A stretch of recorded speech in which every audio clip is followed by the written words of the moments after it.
Welcome to another news edition of PWCI This Week. I am the mad conservative crime fighter, and keeping with the pattern, this program will be titled The Crimey Report. I've got a lot to cover tonight, so let's get to it. First, a disclaimer. The views expressed by the mad conservative crime fighter are solely my own and do not reflect the views of friends, family, colleagues, wrestlers, or promoters, or any wrestling promotion. In other words, if something that I say makes you mad, your fury should be directed at me and no one else. But instead of getting mad, you should direct that energy to a constructive rebuttal backed up by evidence or valid argument, which you can do so by posting a comment below if you're watching this on YouTube. If you're watching this on UPTV6 in Champaign or Access 4 in Springfield, you can head over to our YouTube channel at tiny.cc/PWCI and look up episode 165. Speaking of this episode number, we had to throw away what we had scheduled last week because of this revelation that came out Friday afternoon.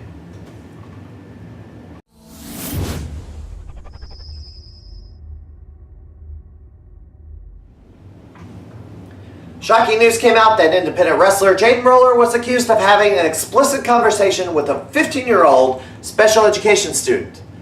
Midnight Guthrie, who is a manager in multiple Midwestern promotions, posted a screenshot of a Snapchat exchange with the lines, "So you don't want to see me naked? And I thought maybe you would want to since you have a crush on me." Guthrie declined to publicly release any more of the he said, she said screenshots, fearing it would put the girl in a really vulnerable spot, but is being handled by authorities. Guthrie became aware of the situation when the 15-year-old approached a teacher's aide in tears. Guthrie's wife teaches at the school and found out about the story. Ian 3XW, Wrestling Iowa, did an investigation and confronted Roller. Of course, Roller denied the charges. Wrestling Promotions swiftly removed Roller from their events. World League Wrestling, of course, changed the tag title match and put Roller's partner, Austin Cravens, in a singles match with Gil Rogers. Now let me say the following. I believe in due process. The legal system should handle this one if a crime has been committed. At this point, if charges are filed, I would have to guess it would be solicitation of a minor. There is no question that sorting out the real versus the fake Me Too situations has been very dicey. Anyone who's watched this program for any length of time know that I've been covering multiple YouTube situations. A number of them are very real, a few are not. When this news broke, my initial statement on the STLWC was cautionary due to it being at a time a mere accusation with no evidence available yet to substantiate it. When the additional information was shared, then it was a bit more comfortable to report.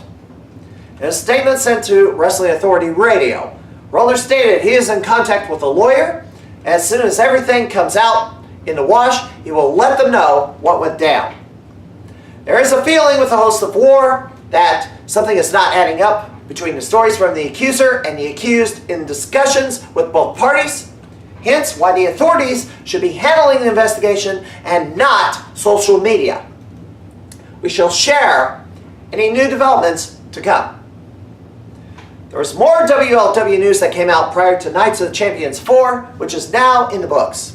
NXT champion Tommaso Ciampa withdrew from the event due to a neck injury that required surgery.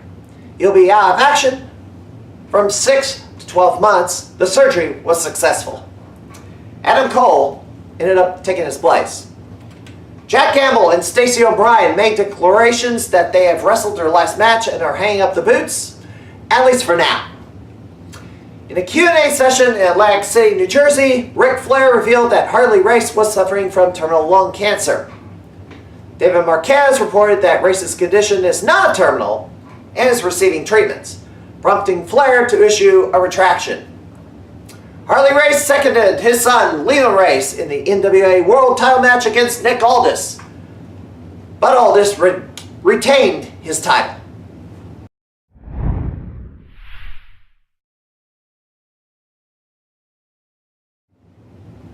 Once again, I have to report on yet another wrestler in trouble with the law. This time is Matt Harmon. He was arrested for domestic battery and interfering with the reporting thereof on January 31st, to which he pled not guilty on 2 charges. had a prior conviction in 2016 of domestic battery and resisting an officer, which he pled guilty to and served 60 days in jail. His trial is scheduled for May the 13th.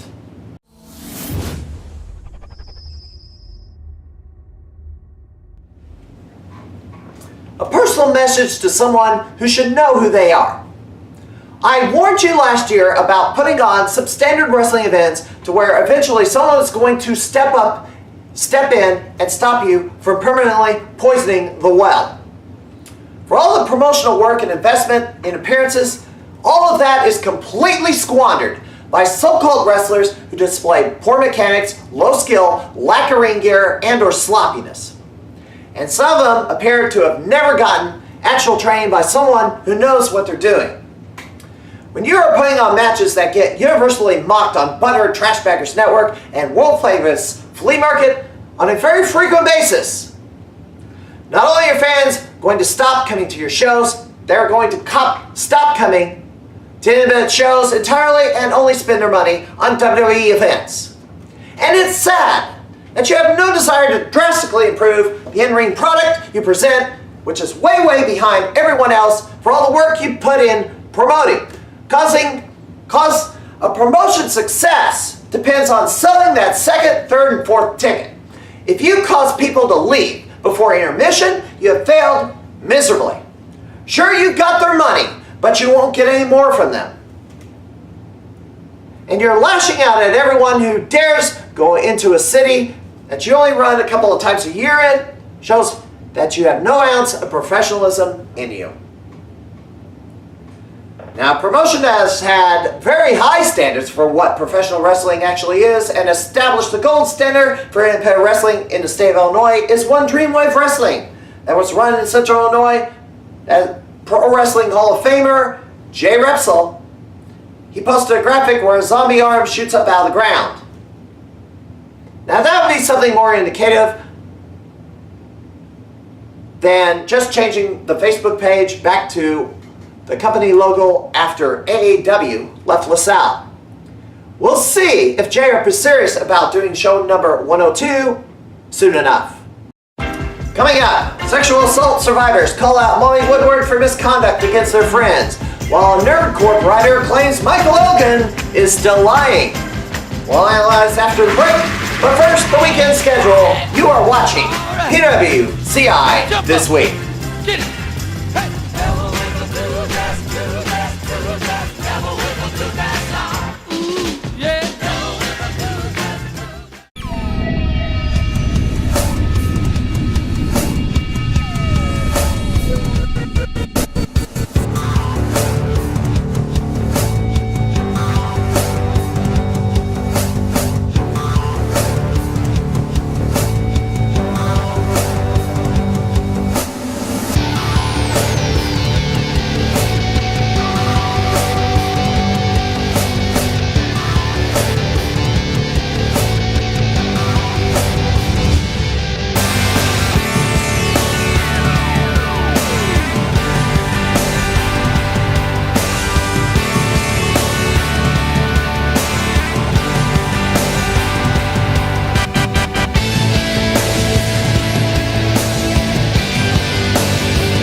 Professional wrestling, entertaining action that attracts a crowd and provides excitement at a fair or festival. The right promotion will have professionally trained talent with professional grade ring gear and equipment.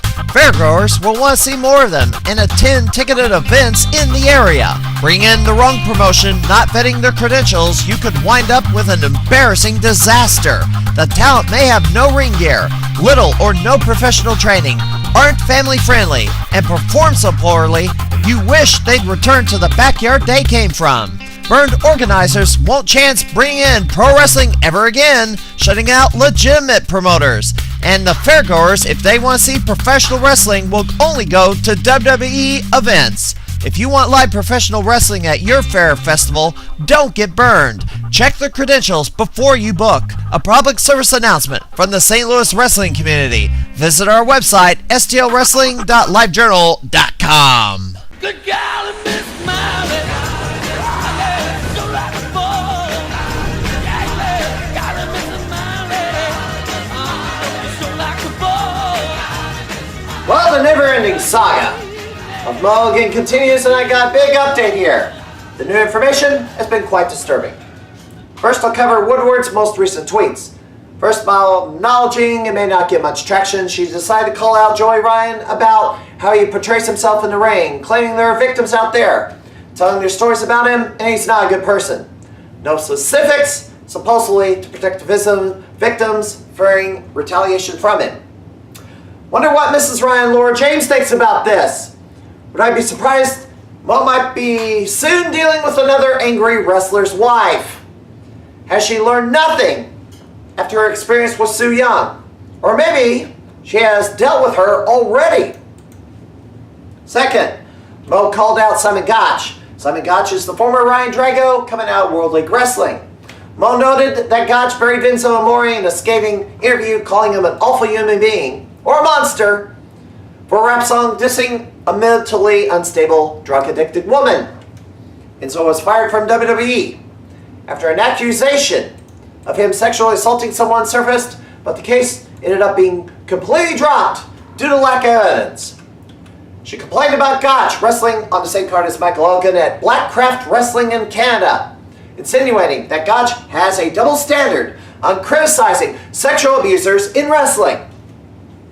This coming from a person who has refused to show up for court 5 times to answer to defamation charges against Elgin and had a horrible showing in an ex parte hearing that was ultimately thrown out.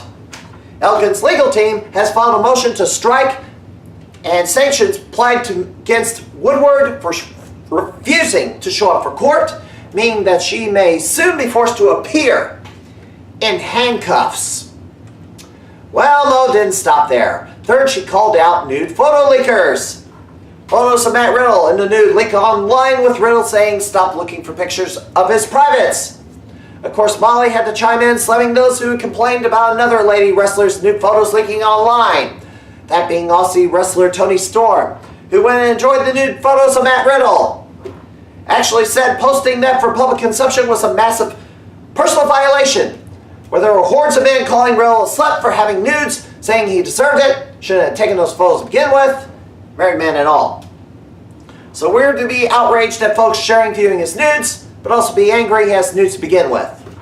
Of course, it's very hypocritical of her, because we have previously learned that she had threatened to leak nude photos of wrestlers, to has blackmailed them to keep them quiet. But that goes even further. Someone has come forward to say they have seen a screenshot of what is apparently a Google Drive full of wrestler nude photos owned by Molly. A folder entitled Scorned by Him. That knowledge has upset a few people, to which someone by the name of Drea McBean posted a series of videos on Twitter to express her thoughts on the matter. Those videos have been compiled into one, which is on Trauma and Love and Truth's YouTube channel. She initially was a supporter of Woodward following the sexual assault claims. At a recent St. Louis Anarchy show, she spotted Sean Orleans working as part of the ring crew. She thought this was testing waters to see if Orleans would be okay to bring back. She became triggered during what was a spot or callback during a match involving digital trauma, and seeing Orleans in the building right after caused her to leave the event upset. She complains about what is claimed to be living their life with no consequence. Now, what bugs me about Drea's statement?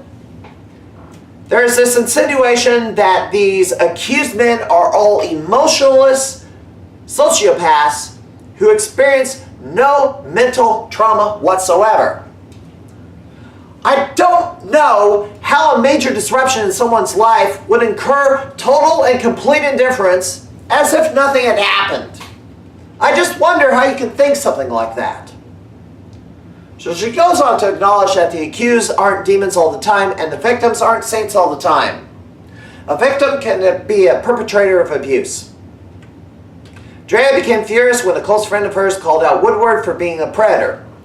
Jay Smith stated that Mo was trying to groom him into becoming a predator, in which Mo was sending advice as to how to score nude photographs if he had followed their instructions, which included sending unsolicited nude photos to people.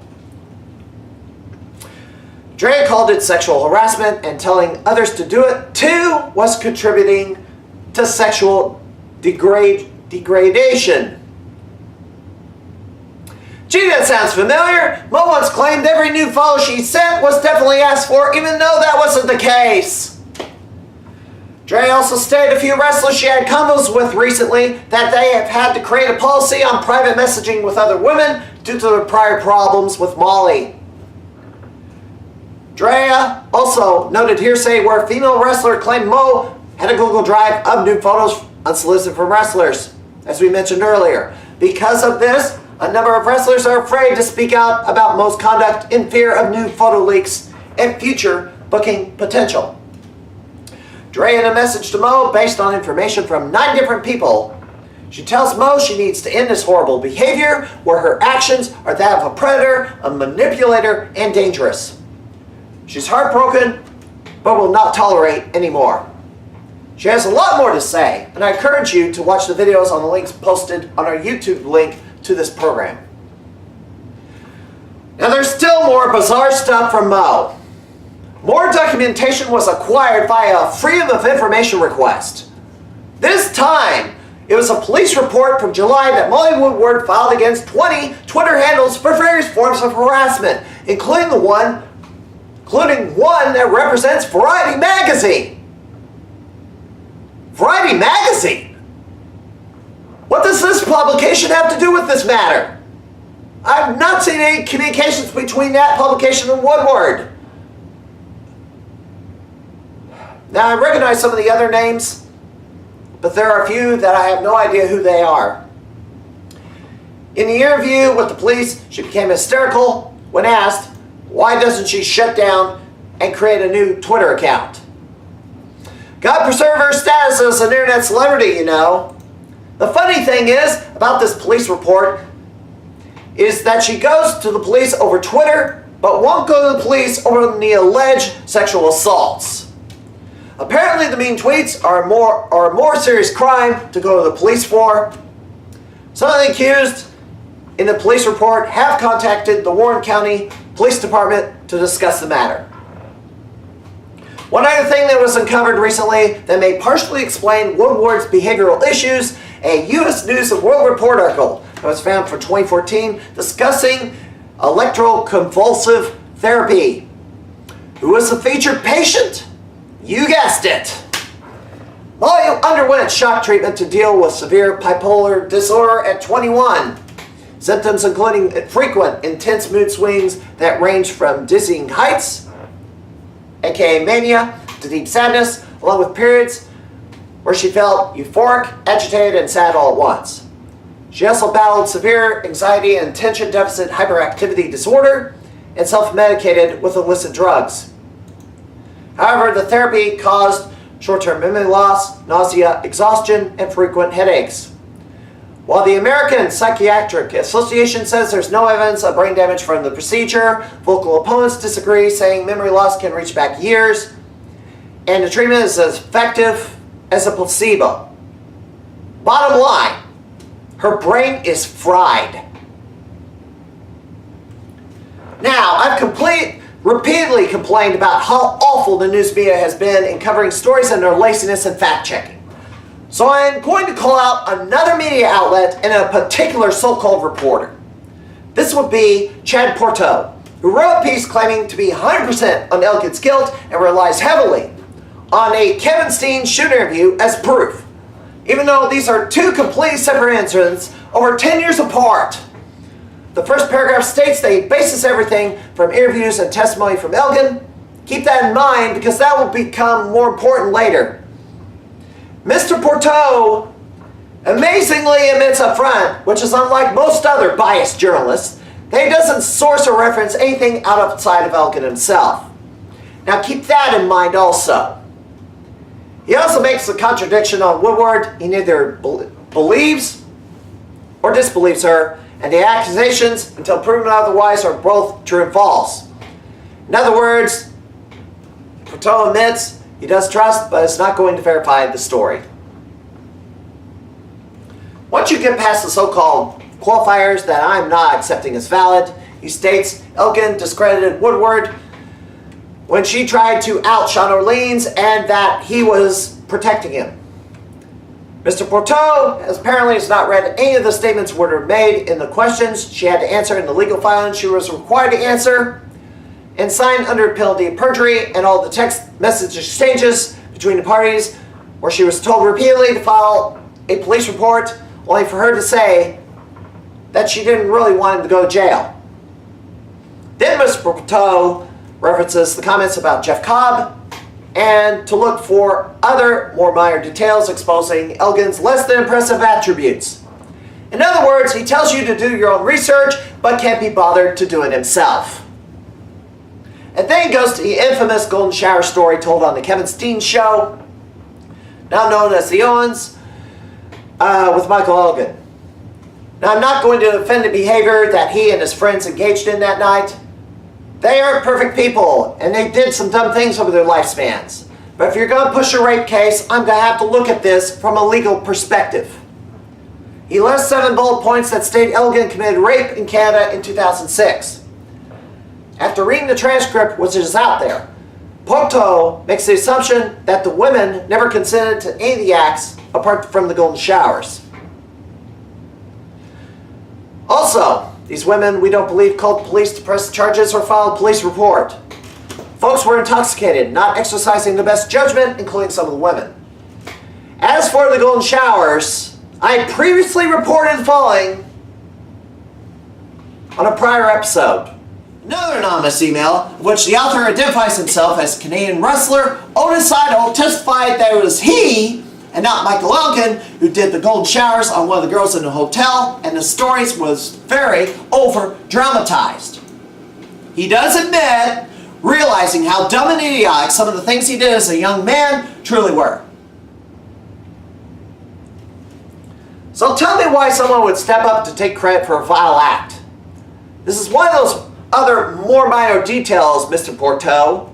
Speaking of minor details, while you call Elgin a rapist, why have you not contacted WWE to demand Showtime Eric Young be punished for being an accessory or involved in it, since you believe 100% of that shoot interview where Elgin is implicating Young as being involved, or at the very least, a bystander encouraging the act and doing nothing to stop it? Why is he getting a pass? A true believer in the don't fire Eric gimmick? Consider that Enzo Amore was fired for a mere accusation that was ultimately thrown out due to lack of evidence. Otis Idol, Rob Frigo, and Monty Braun, of course, are no longer active wrestlers.